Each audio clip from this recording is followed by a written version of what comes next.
account, which is constitutionally not allowed. And we're going to talk more about the LCBO strike. People are saying alcohol is used to make the population complacent, to make it easier to control the population, and so on and so forth. And yeah, I mean,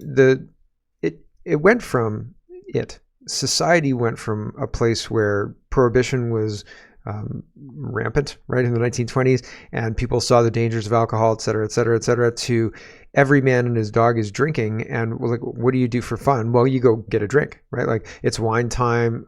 I've seen morning talk shows like Regis and Kelly, but it's not called Regis and Kelly anymore. But the thing they talk about is when it's time to start drinking, right? So this push to drink alcohol is like a full-blown push. And I think that there's a reason for that, because alcohol is not great for you, right? And it's addictive, and it's habit forming, and it makes you not your best. And there's a theme, like depopulation, distracting people, saying things that are bad for you are actually good for you, right? All sorts of stuff, of stuff in our society is commoditized into just like interaction transactions, right? Like, I'm going to swipe right, we're going to meet up, and that's the end of it. And that's promoted as healthy, as a healthy sexual relationship. And if you get pregnant, better kill that thing, right? Like, that's promoted as healthy. Better have a drink. That's promoted as healthy. And I think that there's a problem with what we're promoting as healthy, because it's not healthy generally, right? You have to do some mental gymnastics to come to the conclusion that it's healthy. And that's like, it's interesting to me because yeah, of course alcohol is being used to control people. I agree 100%. The problem is the unions are also being used to control people. And I think we should remove that control, right? In education unions, in public sector unions. I've got public sector union strike news, obviously. We're talking about the LCBO. And it's interesting, like, they're threatening to ruin your summer by withholding alcohol. And like, have they not heard of bars? Like, have they not heard of Walmart? Have they not heard of other places where you can get these things? There are other smaller distilleries and smaller places that sell spirits. So if you want vodka, or if you want whiskey, or if you want something like that, you have access to it. The LCBO doesn't have a monopoly on this thing, but they're acting like they do. And it's really interesting because they're threatening the people of Ontario. If you don't support us, your summer is going to be ruined. And I think that's crazy town, right? Like, that's crazy. Your offer's awful, LCBO, awful. And also, I wasn't trying to imply yesterday that the cost of alcohol would be lowered because of getting rid of the LCBO. And I think I talked about that at length yesterday. They're not going to lower the cost of alcohol. They want to make money on the alcohol. They want to make as much money on the alcohol as possible. And they want to punish you. Like, soon you're going to be paying as much taxes on meat as alcohol. They're not going to take it away. They're just going to make it so prohibitively expensive that you can't afford it all the time. That's the plan. That's the idea. Okay, so there's lots to get to. Let's get to it. First, we have to start with Justin Trudeau because, well, he's awful. And people are noticing that he's awful. And Concerned Canadian says he's refused to meet with his caucus. Then how could he even attempt to convince a country that he should be considered in a vote? So it's a good point. Justin Trudeau is facing a medium caucus revolt at this point in time, but nobody's actually done anything. There's been letters sent saying, if you don't have a plan for winning the next election, you should probably step down. You should step down, et cetera, et cetera. And the top brass Liberals are ignoring this. Like, they don't want to have that conversation. They're not interested in talking about that at all whatsoever. And so that's interesting. And CBC's got this article: as Trudeau confronts an anxious caucus, some Liberals say he needs to act swiftly. The Prime Minister's caucus support hasn't cratered yet, but party sources say he has to prove he has a plan. We're living the plan right now. The email from National Caucus Chair Brenda Shanahan rejecting calls for an early in-person Liberal caucus meeting landed in members' inboxes around 5 p.m. on the 4th of July. Yaza. Citing scheduling logistics, Shanahan's officially dismissed public demands from Liberal MPs for an urgent gathering to discuss the fallout from the by-election loss in Toronto St. Paul. In the words of one Liberal MP, it went over like a fart in church. If you can't even meet with your own caucus, how can you convince a country? The MP said. In addition to inspiring fragrant similes, Shanahan's email pointed to another challenge Prime Minister Trudeau and his staff face as they attempt to ride out the current wave of caucus unrest. Shanahan urged MPs discussing next steps after the by-election loss to respect caucus confidentiality and not leak to the media. Her email was promptly leaked to the media. Those in liberal caucus those in liberal circles arguing against holding a full in-person caucus meeting say it would create a media spectacle. MPs would gather to vent, express frustration, and point fingers. It would all get leaked to journalists and fuel a negative news cycle the liberals are desperate to avoid. Well, they've created this problem. They did this. The whole reason that this is a problem is because they lost an election they should have won. And now the caucus is saying, hey, like, what? And they're saying, hold on, we don't want to create a media spectacle. You've created the media spectacle. So what do? You avoid going to the Calgary Stampede. So the Calgary Stampede is like one of the political events of the year. It happens every year. It's like Christmas, right? You go around, you kiss babies, you shake hands, you take pictures and selfies and all sorts of things. You do an event, you wave at the crowd, right? You say a speech. And usually prime ministers show up. Previous years, Justin Trudeau's shown up and he's done pancake breakfasts and people have made fun of his inability to flip a pancake, et cetera, et cetera, et cetera, which is not surprising. Jagmeet Singh in previous years has gone as well. And it's one of those things that, well, this year they're just going to skip it. Ha. CTV News says, why are Justin Trudeau and Jagmeet Singh avoiding the Stampede this year? And that needs an entire article? No, it doesn't need an entire article. The answer is obvious. They're hated and people would not tolerate them. I'm sure they could walk around the Stampede, but people would catcall. And I mean, how would you hide Justin Trudeau's 200 plus army of security guards, right? Like, that's hard to put into the crowd in a way that blends into the crowd. So here's Randy and Chrystia Freeland, both looking terrible. Everybody's wearing a cowboy hat. Viva Fry says, everyone in Canada hates you two pieces of human trash. You can't go to hell fast enough, but in the meantime, can you please stop torturing us with such images? You're the phoniest, most pandering pieces of political rubbish that have ever been created. And Chrystia Freeland says, great weekend to be in Calgary for the Stampede, except for that water shortage. Like, what? So that's interesting, right? We're going to completely ignore all of the issues.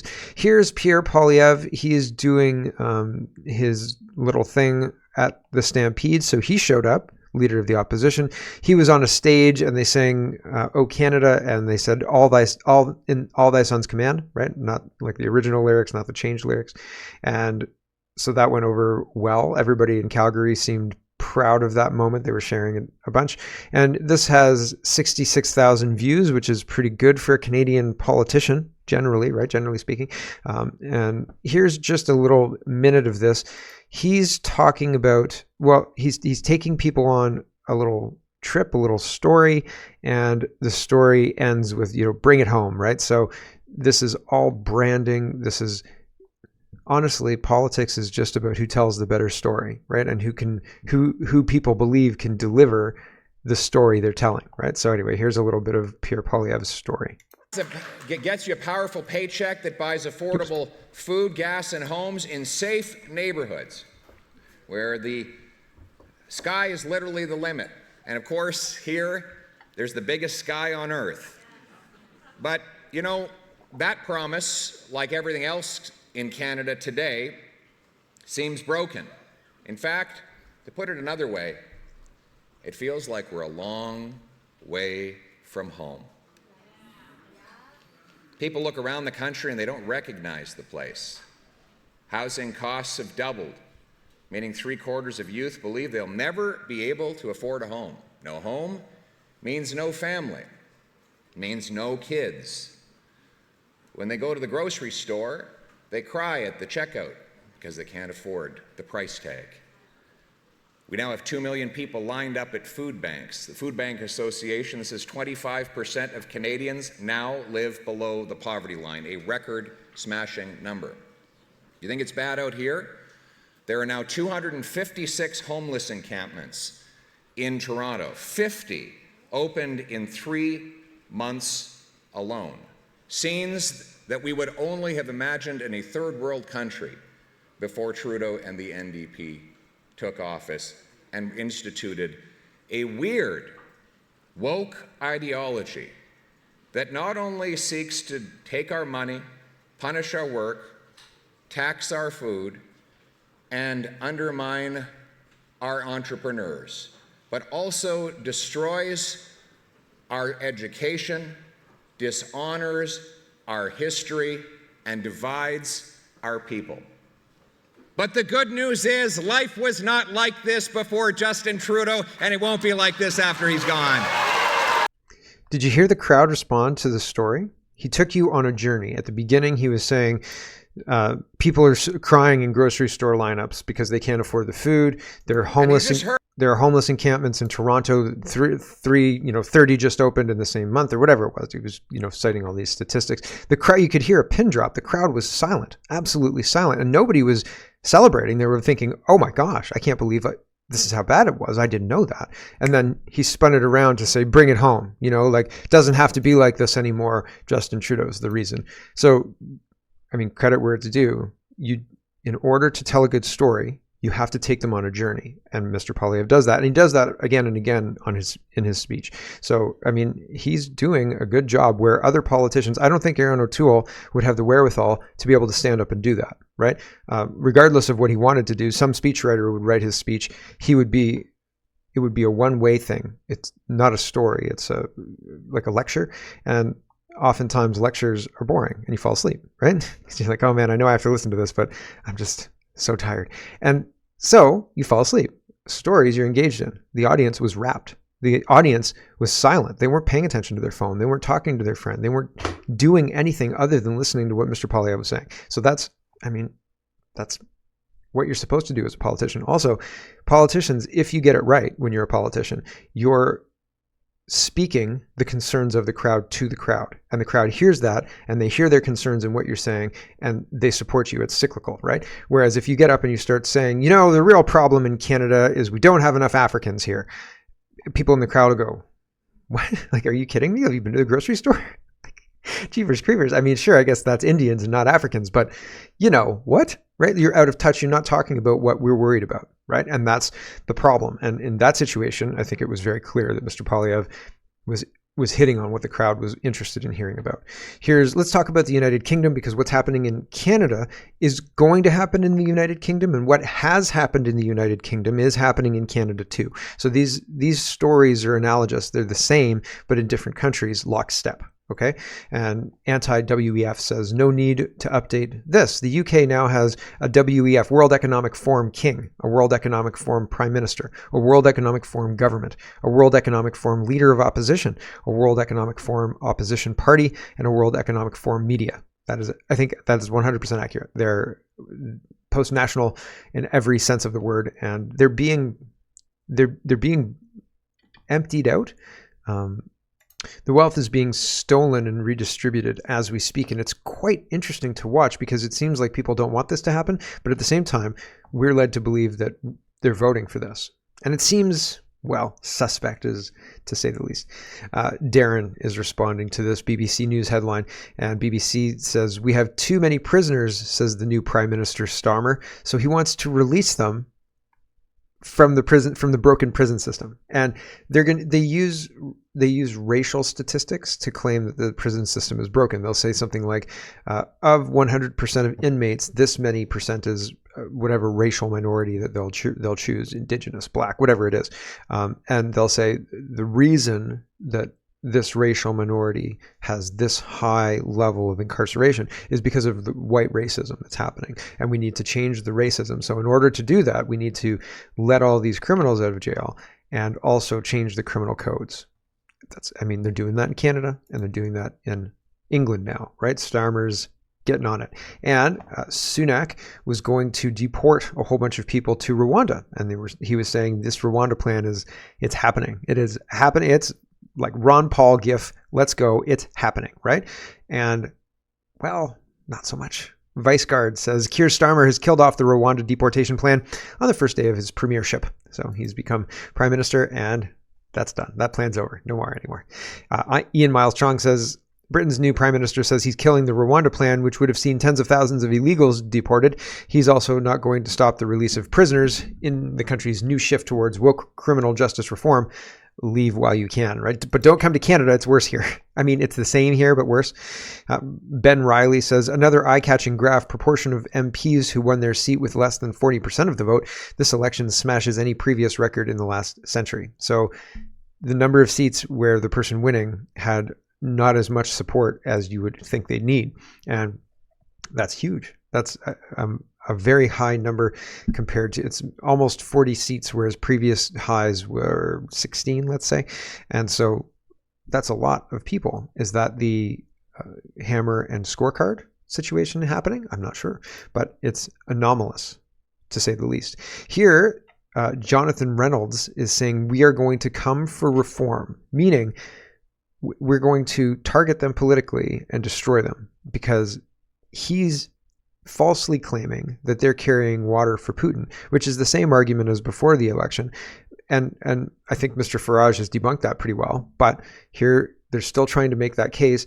And this, to me, says they're trying to convince the people who are watching this that this is true. It's not true, but they're trying to convince you that it is. Okay, so here we go.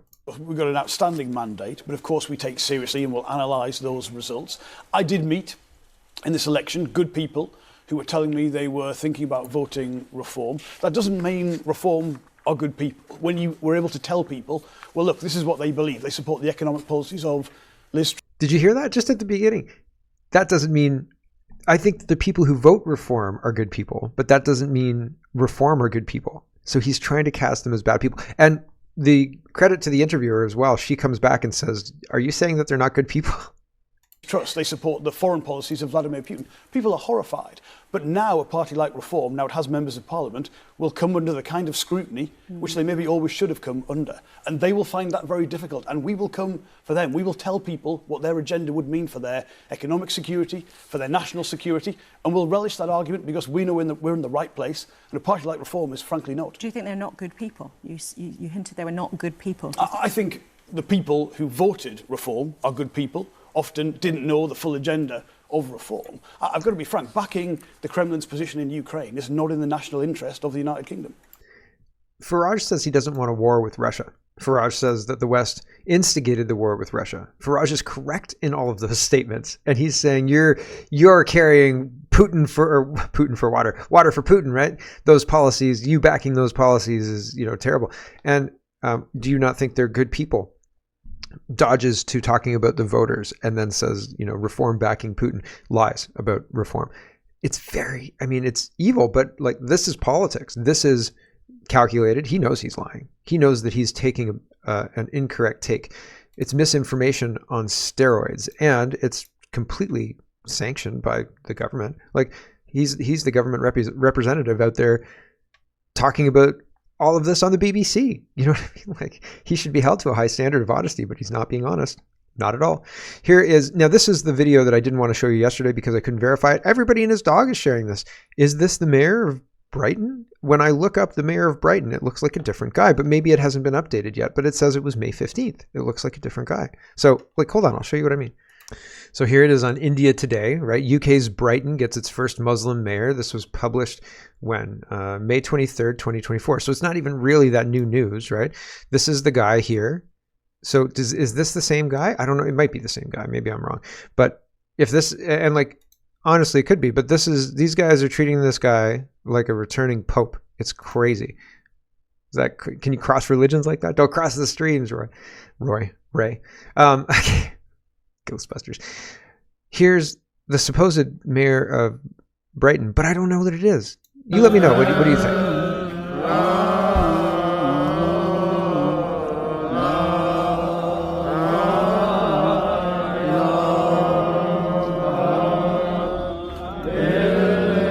No, they sound super happy. It doesn't sound like a weird droning ritual. Is this the same guy? Like, it doesn't. His nose looks broader, and I don't know if it's the same, but I thought he looked thinner. Like, this guy looks thick and kind of short and stout to me. And this guy seems like a taller, thinner kind of guy. But maybe I'm totally wrong. But these guys look different. Even the beards look a little different.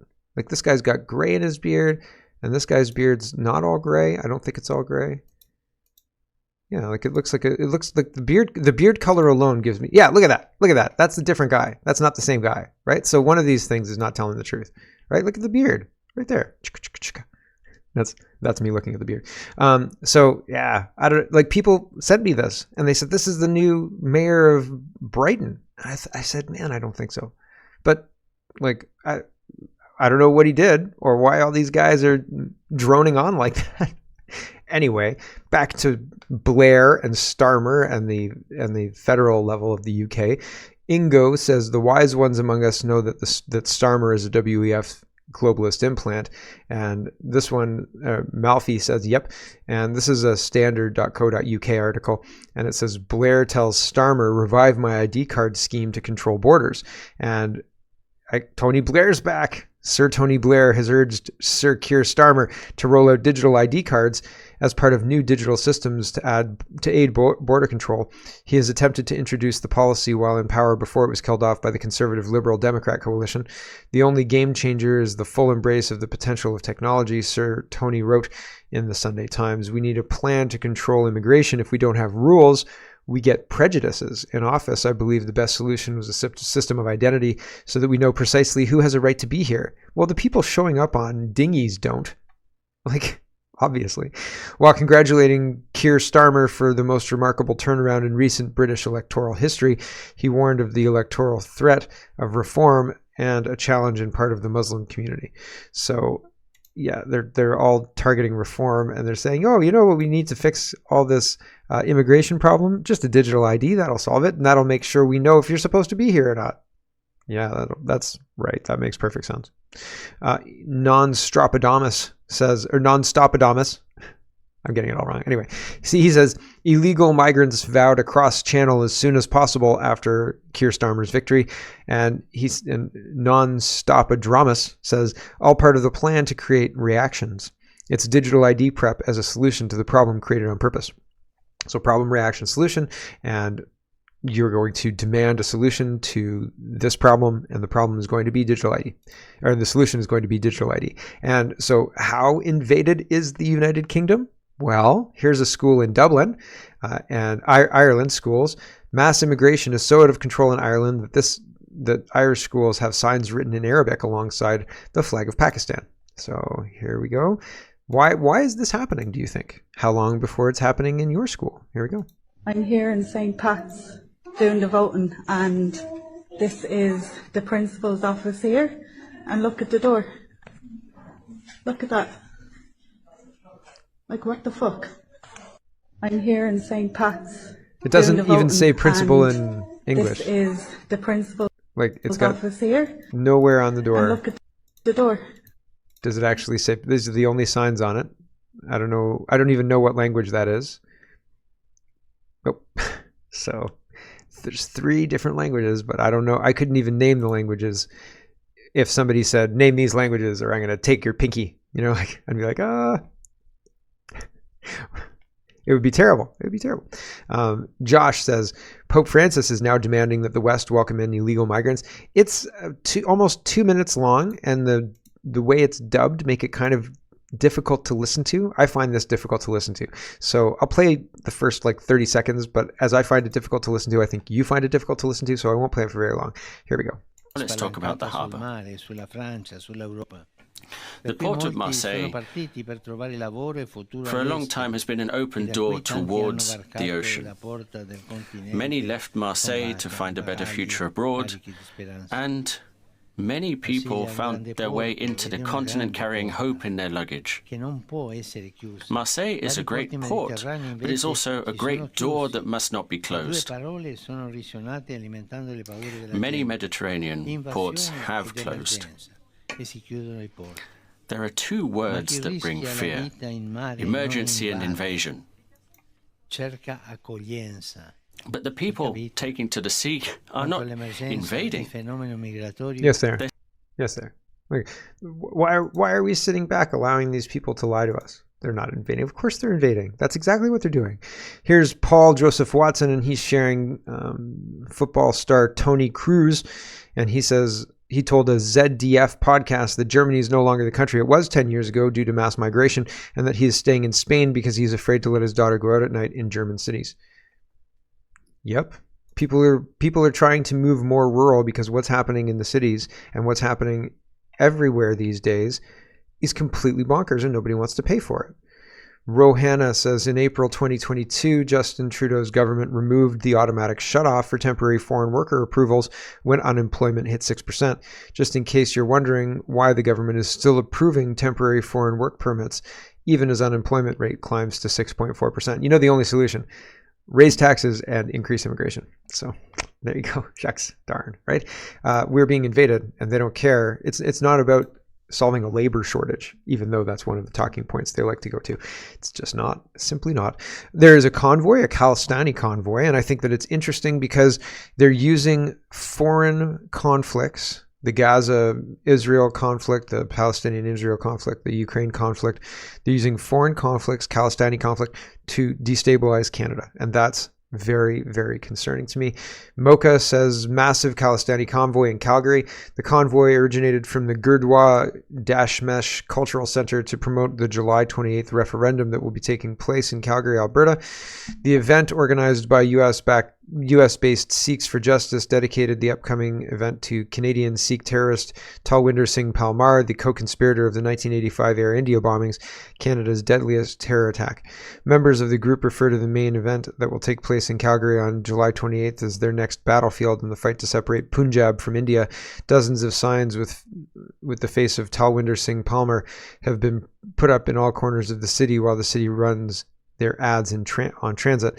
The Gurdwara that's been used as a base in cordial with the World Sikh organizations, whose funding President Jayan Singh Sandhu was interrogated many times by the RCMP Disaster Task Force after the 1985 Air India bombings. A few weeks ago, they had an event at this Gurdwara.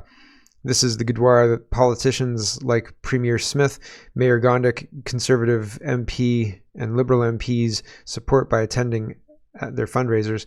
The fathers of both Mayor Gondik and MP Shalal were executive members of the WSO, making Calgary a safe option for organizations seeking to glorify Khalistani terrorists as martyrs. Interesting, right? Nobody's allowed to touch this. You're not allowed to report on this in Canadian media. It's why the Globe and Mail is not writing about it. It's why nobody else is writing about it, right? Mocha's the only one. I don't even think Rebel News has touched this. So, I mean, pretty interesting stuff. Here is this guy. I don't know who this guy is, but he seems pretty on the pulse of things. And he says, Oz is reposting this. And he says, the West is using the Khalistani people for their own agenda. The political white man is using them and giving them a platform abroad to promote the idea of a separate Punjabi nation in India as well as Pakistan to destabilize the region. So that's not good. Here's part of this. I'm going to show you Canada's dirty little secret. Look at this protest. You got guys armed with swords, and you clearly have conflict that's going on here, and it doesn't get any prettier. You have a knife going through the Indian flag, and you got protesters laughing, and they're egging them on, saying, bring it on, bring it on. Look at that. They're making threats. They're calling people on. Does this look like a peaceful protest to you? They're literally using knives to cut up and incite violence. Here you have another individual with a knife. Look at him. Does any of this look friendly to you? This to me does not look like a peaceful protest. This looks like an instigation, that they want violence. So why is this being allowed? And why is there a double standard where if you're a minority, you can basically get away with this and doing anything else you want in these protests? But if you're white, you're labeled as a misogynist and racist by our prime minister. And you also get the full fury of Trudeau with the Emergencies Act, where he was able to freeze all of their bank accounts and anyone who donated to that cause, which in fact was a peaceful protest and was nothing like what you saw there. So let me ask you guys, as Canadians, why is there a double standard of rules? I can almost guarantee you their bank account. I think he says their bank accounts wouldn't be frozen. So yeah, I think that's true. Here is... Hello everyone, thanks very much for watching. This is just a short version of a longer show. If you'd like to get the whole show, you can go over to CanadaPoly.com and sign up for a subscription. Just look in the drop-down tab for Shop and Donate and look for subscriptions, and you'll get immediate access to the full show. Love to see you. Thanks for watching, everybody. Have a wonderful, wonderful